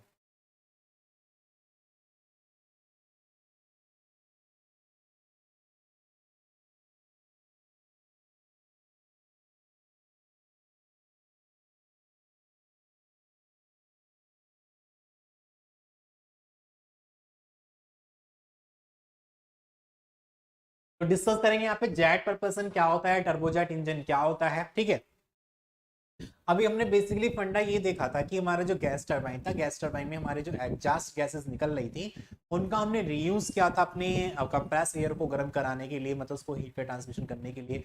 ऑल द वो हमारी गैसेस एनवायरमेंट में इसी तरीके से वेस्टेड हमारी हो रही थी। उसके बाद हमने यूज किया कि किस तरीके से हम इन एग्जॉस्ट गैसेस का हम किस तरीके से यूज कर सकते हैं और कहीं चीजों में। तो हमने क्या करा वहां पे स्टूडेंट, हमने इनका यूज किया bye the in the term of the rocket के बारे में। जैसे कि आप सब लोग जानते हैं रॉकेट हमारे होते हैं, हवाई जहाज हमारे होते हैं, एरोप्लेन हमारे होते हैं। ठीक है, तो उसमें क्या होता है, उसमें निकलने वाली जो गैसेस होती हैं उन गैसेस को हम क्या करते हैं, थ्रस्ट के यूज में उनका यूज करते हैं। अब यहाँ पे क्या होता है, जो हमारा टरबाइन से निकलने वाली जो हमारी एग्जॉस्ट गैसेस होती है उनका प्रेशर काफी ज्यादा हाई होता है, लेकिन हमको यहाँ पे क्या चाहिए था, थ्रस्ट हमको चाहिए होता है। थ्रस्ट हमको मिलता है जब हम उसकी वेलोसिटी को इंक्रीज कर देते हैं। तो यहाँ पे क्या होता है, यहाँ पे हम जो टरबाइन से निकलने वाले जो हमारी एग्जॉस्ट गैसेस होती हैं उन एग्जॉस्ट गैसेस का वेलोसिटी इंक्रीज कराने के लिए यहाँ पे हम क्या करते हैं, नोजल का यूज करते हैं। तो नोजल एक डिवाइस होती है जो क्या काम करती है, हमारे काइनेटिक एनर्जी को, मतलब फिर कह सकते हैं प्रेशर एनर्जी को काइनेटिक एनर्जी में कन्वर्ट करने का काम करती है। या फिर कह सकते हैं किसी भी सब्सटेंस की वेलोसिटी को इंक्रीमेंट कराना होता है, काइनेटिक एनर्जी को वैल्यू को इंक्रीज कराना होता है, तो वहां पे हम क्या करते हैं, नोजल का बेसिकली यूज किया जाता है।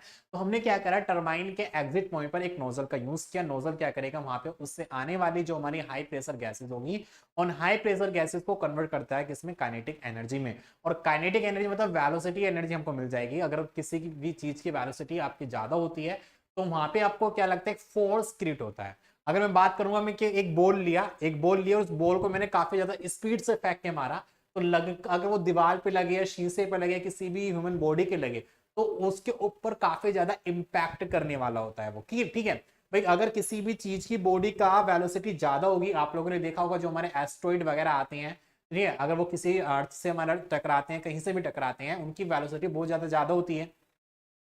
तो वेलोसिटी ज्यादा होने के कारण वो आते आते जलकर ही हमारे खत्म हो जाते हैं। ठीक है, उनकी वेलोसिटी ज्यादा होने के कारण क्या होते हैं, वो उनकी वेलोसिटी ज्यादा होती है तो आते आते क्या करते हैं, वो उसके अकॉर्डिंग वो जल जाते हैं। आप लोगों ने देखा होगा कि जब अपनी गाड़ी को हमने हाई स्पीड से भगा रहे हैं, उसकी वेलोसिटी बहुत ज्यादा है, स्पीड बहुत ज्यादा है, तो आप लोगों ने देखा होगा स्पीड ज्यादा होने के कारण गाड़ी बहुत ज्यादा दूर अगर टकराती है किसी तो बहुत ज्यादा दूर जाकर गिर जाती है, फिर हमारे टायर घिस जाते हैं, या फिर कह सकते हैं टायर घिसने के कारण हमारा आग भी लग सकती है। आप लोगों ने देखा होगा भी एक्सीडेंट अगर होते हैं, जैसे एरोप्लेन कभी कभी क्रैश हो जाते हैं, जैसे कि एरोप्लेन को इमरजेंसी लैंडिंग कराना पड़ता है, तो वहां पे उसके पहिए अगर घिस जाते हैं तो घिसने के साथ साथ वहां पे आग भी लग जाती है। क्यों?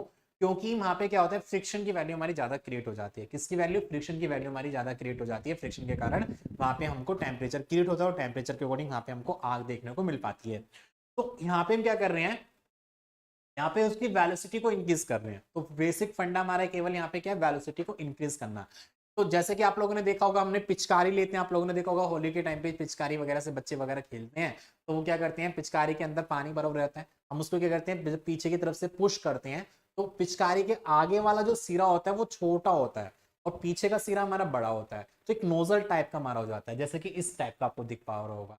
तो जब वहां से पानी को प्रेस किया जाता है तो पानी की जो वेलोसिटी होती है वो काफी ज्यादा दूर तक जाती है, उसकी जो वेलोसिटी होती है काफी ज्यादा दूर तक जाती है। ठीक है, ठीक है। तो वहां पे आपने आपने देखने को मिला उसकी वेलोसिटी काफी ज्यादा मिली हमको। तो उसी तरीके से क्या करते हैं, वो थ्रस्ट क्रिएट करता है। तो यहाँ पे हम क्या कर सकते हैं कि इससे निकलने वाली जो एग्जॉस्ट गैसेज है, उन एग्जॉस्ट गैसेज को हम थ्रस्ट के रूप में यहाँ पे यूज कर सकते हैं।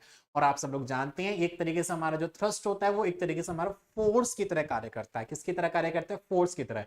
तो अगर मैं किसी भी बॉडी के ऊपर कोई फोर्स को लगाऊंगा तो फोर्स क्या करेगा, वहां पे स्टूडेंट एक तरीके से उसका अपोजिट और उसी सेम मैग्नीट्यूड का हमको क्या करेगा, एक रिएक्शन क्रिएट करेगा। ठीक है, आप सब लोग जानते हैं कि अगर किसी भी बॉडी के ऊपर कोई भी फोर्स को लगाया जाता है तो फोर्स लगाने के अकॉर्डिंग बॉडी भी क्या करती है, अपोज डायरेक्शन में, उसके अपोजिट डायरेक्शन में उतना ही एक रिएक्शन कार्य करता है। आप सब लोग जानते हैं। ठीक है, तो उसी के अकॉर्डिंग क्या करेगा, अब जब वो रिएक्शन एक फोर्स लगाएगा रिएक्शन वाला, तो उसके अकॉर्डिंग हमारी जो चीज होगी वो आगे की तरफ गिर जाएगी। अब मैं बात करूंगा कि मान लीजिए मैं किसी दीवार को धक्का दे रहा हूं और धक्का देने से वो भी मुझके ऊपर धक्का देगा, तो मैं जब धक्का हटा लूंगा तो मैं क्या करूंगा, पीछे की तरफ गिर जाऊंगा। या दो व्यक्ति हैं या दो आदमी आपस में क्या कर रहे हैं, आपस में धक्का रस्सा खींच रहे हैं। ठीक है, मैं इधर से रस्सा खींच रहा हूँ, वो इधर से रस्सा खींच रहा है। अब मैंने रस्सा खींचना बंद कर दिया और वो ऑलरेडी खींच रहा था, तो वो पीछे की तरफ गिर जाएगा। तो उसी तरीके से यहाँ पे क्या करते हैं, उसकी वेलोसिटी को बहुत ज्यादा इंक्रीज कर जाती है। किसकी वेलोसिटी को? रॉकेट से निकलने वाली जो वेलोसिटी होगी। और नीचे का जो अर्थ होगा उसकी वेलोसिटी कम होती है। तो वो उसके अकॉर्डिंग क्या होता है, यहाँ पे due to the difference of the momentum के अकॉर्डिंग हमारा रॉकेट आगे की तरफ उड़ने का काम करता है, या फिर कह सकते हैं कोई चीज हमारा रिएक्शन के कारण वो आगे बढ़ने का काम करती है। ठीक है, तो इसी तरीके से हमारा जो टर्बोजेट हमारे होते हैं, जिसको हम बात कर सकते हैं टर्बोजेट इंजन के बारे में, तो ये सब हमारे थ्रस्ट के रूप में ही क्या करते हैं, हमारा काम करते हैं। तो मैंने आपको अपना जो अप्लाइड थर्मोडायनेमिक्स की क्लासेस थी यूनिट नंबर 5 में, टर्बोजेट क्या होता है, टर्बो इंजन क्या होते हैं, एरोप्लेन क्या होते हैं, रॉकेट क्या होता है, किस तरीके से यहाँ पे स्टूडेंट इसका वर्किंग कार्य होता है, क्यों वो उड़ते हैं, हवाई जहाज हवा में क्यों उड़ते हैं, किस रीजन से उड़ते हैं, क्या थ्योरम्स होती है, उन सभी के बारे में मैंने बहुत अच्छे तरीके से डिटेल में आपको वहां पे क्लास में मैंने आपको समझा रखा है। ठीक है, तो यहाँ पे मुझे ज्यादा समझाने की कोई आवश्यकता है नहीं, बेसिकली ज्यादा क्यों टाइम में फॉरवर्ड नहीं करना पड़ता, क्योंकि आपको अपना प्रैक्टिस भी करनी है। तो यहाँ पे जेट परपल्सन के बारे में अगर मैं बात करूंगा तो jet propulsion refers to the imparting of forward motion.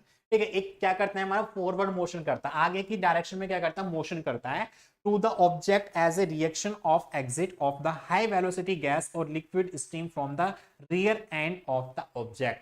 ठीक है, हमारे यहाँ पे जो टर्बोजेट होता है वो एक तरीके से फॉरवर्ड डायरेक्शन में मूवमेंट कराने का काम करता है due to the help of the exit of the velocity in the end part of the turbojet. ठीक है, टर्बोजेट के एंड पार्ट से जो हमारी हाई वेलोसिटी हमारा थ्रस्ट यहाँ पे प्रोड्यूस होता है, उसके अकॉर्डिंग यहाँ पे हमारा जो टर्बोजेट होता है वो फॉरवर्ड डायरेक्शन में मूव कराने का काम करता है। ठीक है, it is based on the principle of Newton second law and third law of the motion. आप सब लोग जानते हैं न्यूटन का सेकंड लॉ क्या क्या होता है, मोमेंटम। ठीक है, हमारा मोमेंटम होता है that is the force equals to mass into acceleration होता है। साथ ही साथ हमारा जो ये टर्बोजेट इंजन जो वर्क करता है वो न्यूटन के थर्ड लॉ पर हमारा वेरी करता है।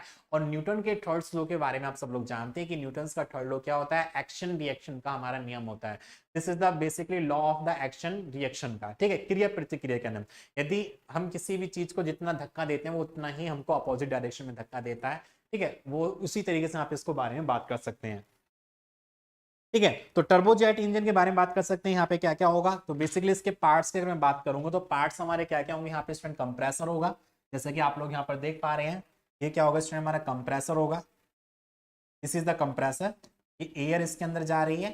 यहाँ पे हमारा क्या होगा, this is the combustion chamber. यहाँ पे हमारा क्या होगा, टर्बाइन होगी। कौन सी टर्बाइन होगी, गैस टर्बाइन।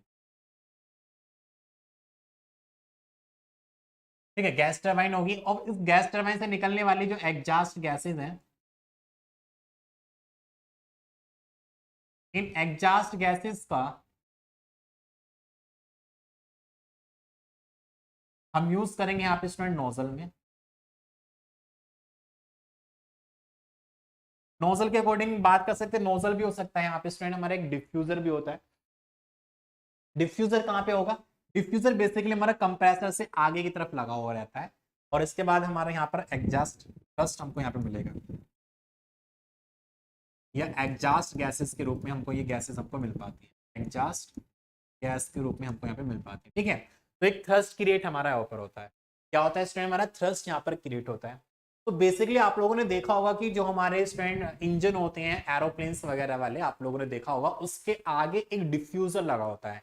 डिफ्यूजर बेसिकली एक तरीके से हमारा स्टेशनरी पार्ट होता है। ठीक है, क्या होता है स्टेशनरी पार्ट? मान लीजिए इस तरीके से हमारा कोई इंजन है, अब इस इंजन में मैंने क्या करा, यहाँ पे कोई भी मेटल का इस तरीके से मैंने इसको यहाँ पर यूज कर दिया इस तरीके से।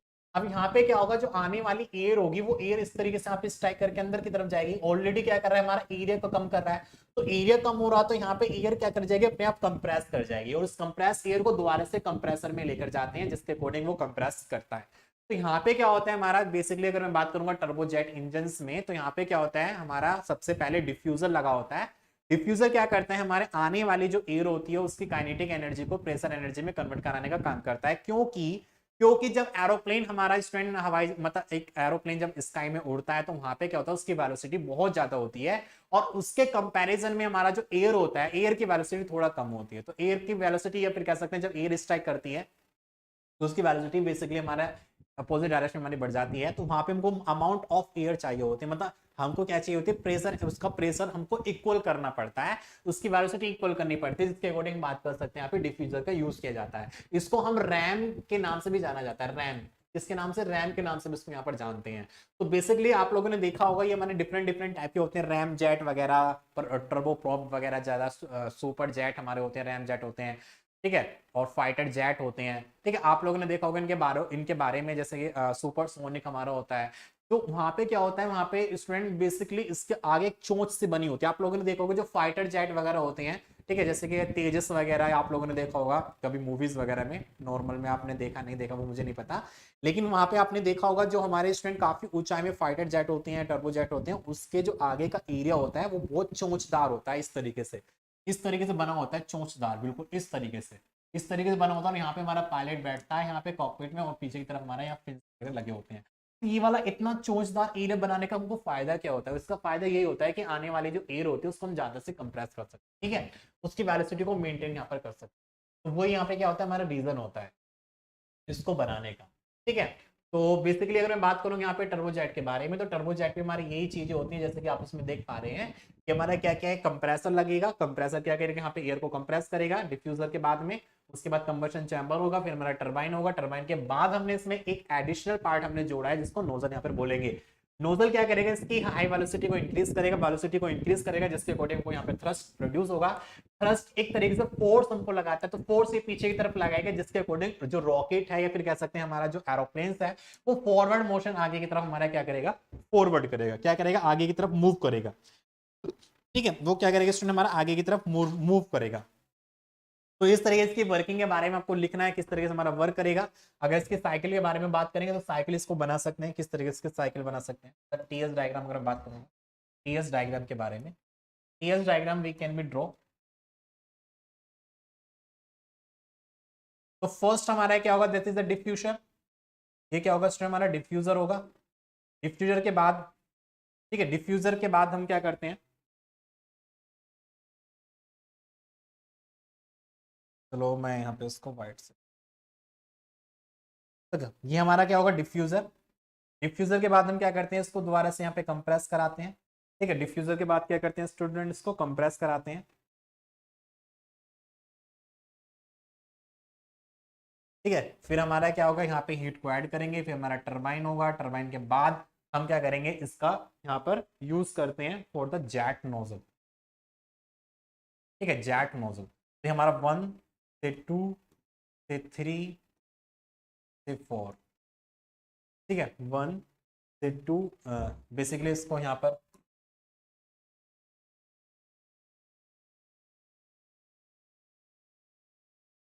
इस तरीके से यहाँ पे बनाना है।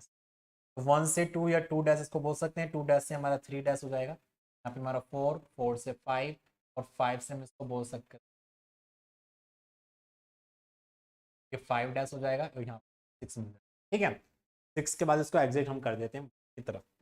तो बेसिकली यहाँ पे इसको 1 से 2 डैश, थोड़ा सा यहाँ पे डिफ्लेक्शन आपको देखने को मिलेगा। तो इस तरीके से टीएस डायग्राम जो होगा उस तरीके से आप इसको बना सकते हैं। ओके, तो इसकी वर्किंग बेसिकली आप इसको समझ सकते हैं। साथ ही साथ बात करेंगे टर्बो प्रॉप इंजन के बारे में। तो टर्बो प्रॉप में क्या होता है, प्रॉप जैसे कि आप इसको यहाँ पे जान रहे हैं, प्रॉप प्रोप एक तरीके से हमारा प्रोपेलर होता है। प्रोपेलर आप सब लोग जानते हैं, प्रोपेलर को पंखड़ी के नाम से इसको जाना जाता है, प्रोपेलर। तो प्रोपेलर दिस ये जो पार्ट्स आप लोग देख पा रहे हैं, पंखड़ी जो लगी हुई है हमारी क्या होती है, प्रोपेलर होती है। कभी कभी आप लोगों ने देखा होगा कि हमारे जो टर्बो प्रॉप होते हैं उसके आगे पंखड़ा लगा होता है, जिससे हमारे एरोप्लेन्स वगैरह होते हैं। तो एरोप्लेन में जो हमारे इंजन लगे होते हैं विंग्स के नीचे, तो वहां पे आगे की तरफ एक पंखा लगा होता है जो क्या करता है, हमारे आने वाली एयर को कंप्रेस कराने का काम करता है। ठीक है, तो बेसिकली यहाँ पे प्रोपेलर का काम क्या होता है, प्रोपेलर का काम होता है कि हमारे जो एटमॉस्फेयर की एयर है उसको कंप्रेस करता है, उसके प्रेशर को इंक्रीज कराने का काम करता है। तो turbo prop engine also called turbo shaft engine या टर्बो जेट इंजन भी प्रॉप जेट इंजन के नाम से इसको यहाँ पर जाना जाता है। इसमें हमारा कंप्रेसर होता है, कंबशन चैम्बर होता है, टरबाइन होता है, नोजल होता है, वही पार्ट्स हमारे यहाँ पे लगे होते हैं। तो फर्स्ट हमारे यहाँ पे क्या है, दिस इज द प्रॉप या प्रोपेलर, तो प्रोपेलर के नाम से जान सकते हैं। ठीक है, दिस इज द डिफ्यूजर। ठीक है, दिस इज द कंप्रेसर।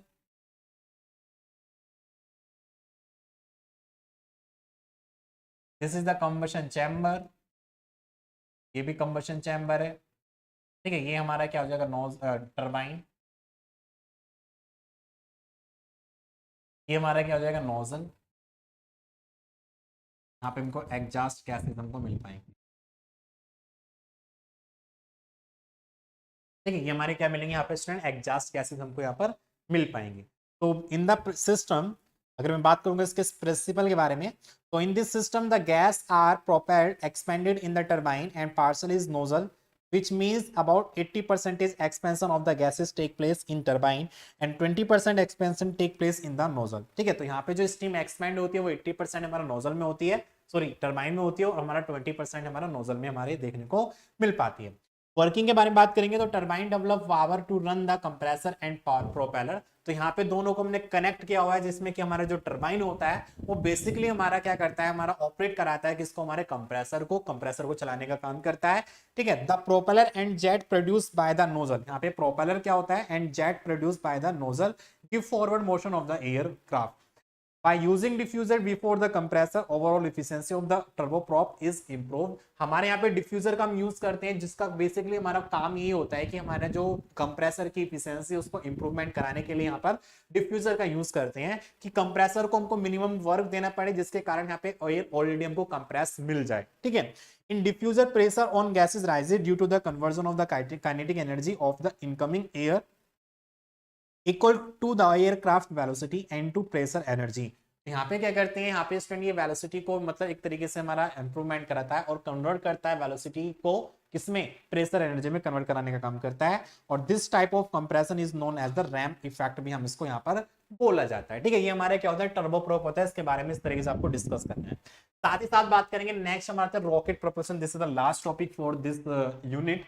ठीक है, बात करेंगे रॉकेट प्रोपल्शन के बारे में। तो रॉकेट प्रोपल्शन क्या होता है, प्रोपेलेंट क्या होते हैं, ये आपको मैंने आपको बारे में इसके बारे में आपको बता रखा था। तो सबसे पहले बात करेंगे रॉकेट के बारे में। रॉकेट होता क्या है, तो रॉकेट एक तरीके से आप सब लोग जानते हैं कि कोई भी अगर हम किसी भी चीज को लेकर जाना होता है, रॉकेट जो होता है बेसिकली हमारा हॉरिजॉन्टल वर्टिकल डायरेक्शन में क्या करता है, हमारा मूव कराने का काम करता है। और जो हमारे स्टैंड एरोप्लेन्स वगैरह होते हैं वो हॉरिजॉन्टल में मूव करते हैं। ठीक है, तो इसकी जो स्पीड होती है काफी ज्यादा हाई होती है इन कंपैरिजन टू एयरक्राफ्ट वगैरह के रिगार्डिंग। तो ये क्या करते हैं, कोई भी सैटेलाइट्स वगैरह हमारी होती हैं या फिर कोई भी हमारे एस्ट्रोनॉट वगैरह होते हैं, उसको अर्थ सरफेस से अपना अर्थ की लेयर में अगर प्रोवाइड कराना होता है, सैटेलाइट्स को एस्टैब्लिश कराना होता है, तो वहाँ पे रॉकेट का बेसिकली यूज किया जाता है। ठीक है, तो रॉकेट को अगर नीचे की तरफ छोड़ोगे तो नीचे की तरफ जाएगा, ऊपर की तरफ छोड़ोगे तो ऊपर की तरफ जाएगा, जैसे कि आप सब लोग देख सकते हैं। तो यहाँ पे क्या होगा, रॉकेट propulsion के बारे में बात करेंगे। तो the basic principle of the rocket propulsion is Newton's third law which explain that every action has an equal and opposite reaction.